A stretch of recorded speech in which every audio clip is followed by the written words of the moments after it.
Hey there, guys. Just want to show you the two new vehicles I'm working on right now. This is Venom. This is a new cage that I put together for the SCX24. Right now it's got those dual barrel shocks in there, and seems to work pretty good. I mounted the castle in there just to show you guys how well it fits. I know a whole bunch of guys want me to run it with that motor. I have another idea for the motor for this one. I'm pretty sure that's gonna be way too fast for it anyways, but what I have for it should be plenty of fun, and I'll be building that pretty soon. I kinda had to borrow the axles and drivetrain and everything for this one as well, so we're gonna be playing with those. I just wanted to show you what this one looked like when you put it together. So you step aside. That's that drag Jeep that I made. The paddle tires, those I'm printing those because Shapeways, they just want too much money for them, and honestly I don't see the value in them, you know, because the two rear and the two front come out to be like $130 if you print them with Shapeways, and that's ridiculous. No, it's not happening. So I'm gonna have to be printing these myself. Shocks, I have the stock ones here, but from the experience that I got from building the Gelande version, come to realize that you don't want that articulation in the back. You kind of want it to be as stiff as possible, so I may just limit those to where they won't move and they'll be there just for show, because what happens is with this kind of configuration, the torque twist that's created with the motor kind of tilts the whole body and everything, and it doesn't let you run straight on the sand. So that's something that I'm not looking forward to. I want it to go straight, especially because we're going to have to baby those worm gears to see if they can survive this kind of power. And also the shocks, I moved them inside instead of the outside because obviously the tires are really wide and they go really deep in. There's been questions as to why I'm using worm gears, and the main reason is, yes, I know I could use barrage axles, I know I could use sumo axles, I know there's a whole bunch of axles to work better, but that's been done.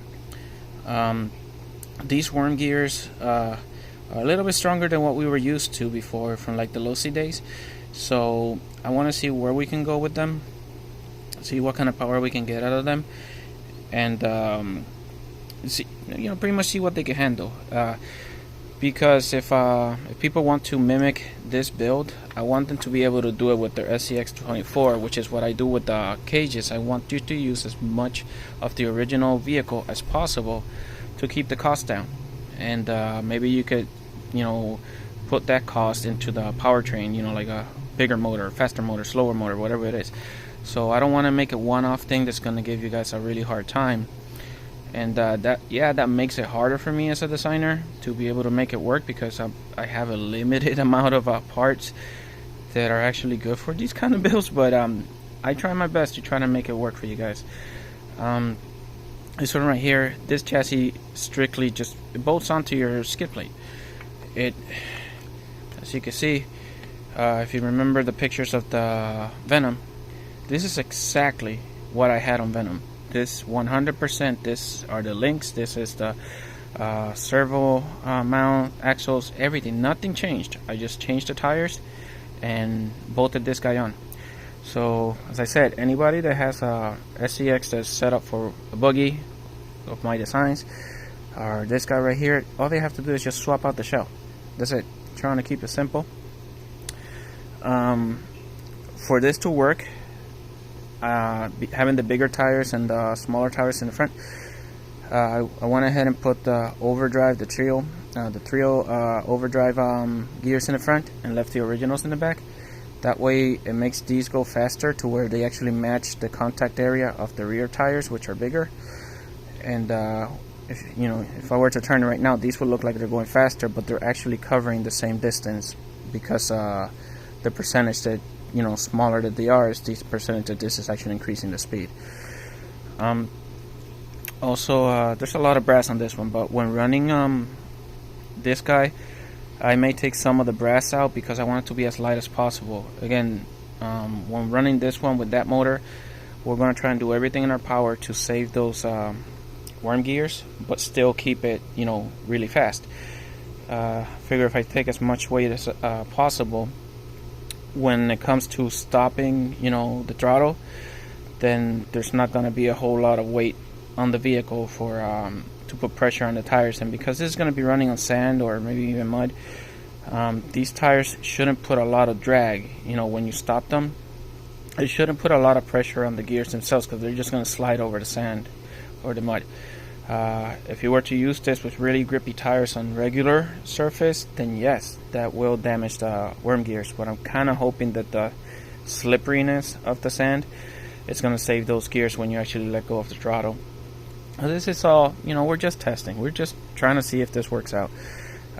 Because like I said, I don't want to tell people, whoa, look, we got a drag Jeep that you can use for your SCX24, but you have to get rid of your axles and buy axles from somebody else and do this and do that. No, I want to be able to use this and still keep it fun. So you can see I'm still running the tri-link in the back.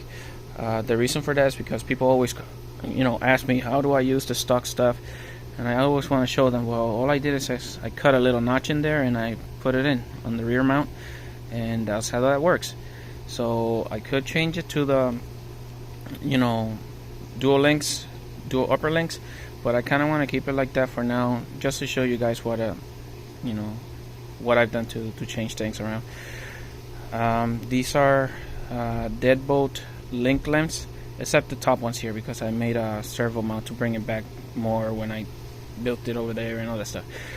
But again, just to try to show you guys what that wheelbase, the stock wheelbase, can do with these bodies. You could always make whatever link length you want to make it work the way that you want to, but because this is the link length that I always use as a stock length, it kind of usually fits better the bodies that I design, to match what the original vehicles would look like. As you can see here, I'm going to bring that suspension down some more, because I want those tires to kind of sit in there a lot better, and then that'll make the whole body sit more flat instead of just being up like that. This right here, I didn't solidify the resin quick enough. I kind of just let it sat there a little bit, so it kind of gave it that little twist up. So that's not what you're going to get with the printed body that you get from Shapeways. That's just me, because I did it in resin, and then you can see where it deviated there when that resin was solidifying later, like hours later when I put it together. Same thing with this kind of like drooped down, but that's what happens when you have resin prints. They kind of do their own thing. You can see probably there, you can see how this is sagging down a little bit, but again, that's not what's going to happen with the actual Shapeways body when you order that one. Running videos, everybody's always asking for running videos. Those usually take a little while, because I have to find the right spot to be able to run these. Where I live, there's really nowhere to run. That's why you don't see a lot of videos of me actually running my vehicles. But I have to find a good spot, especially with this one, because it has to be really nice soft sand, so that I could really push it and see what happens. This one I need to find some really nice rocks that I could show it articulating and going up and down and all that good stuff. So once I get those, videos will be out. There's a good chance I'll break stuff with this motor, so I may leave the videos for this one for after I do the videos on this one, because this may break some stuff.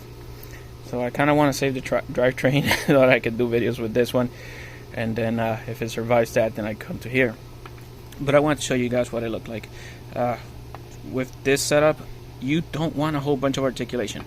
I may keep a little bit in the front, just to kind of, work with the terrain. But the back is not going to have all of that up and down. The sand drags, these vehicles, they don't have a lot of articulation. They're really flat, and that's what keeps them stable. So that's where we're at with those. Don't mind the horrible paint job. I never sand down my prints or anything, and I really should, because they look like crap. when I paint them. But at least this one doesn't look so bad. And there's the airplane. There we go. So yeah, that's where we're at with these. Hope you liked, and I don't know, leave some comments, let me know what you think. Again, I know these are not the best axles. Stop it. I understand. But this is what we want to use for now. Anybody that gets this, you can buy any axle you want and put it in there. Barrage axles, sumo axles, they will work way better. So if you want to go with those, go right ahead. But I'm going to test it with these because these are the question mark. I know it runs with the Barrage. It runs with the Gilandes, and those are really heavy axles, but it runs with them and it's fine. But I want to test these just because I want to know, guys. So stop hunting me. Anyways, thanks for watching, guys, and I hope you enjoyed.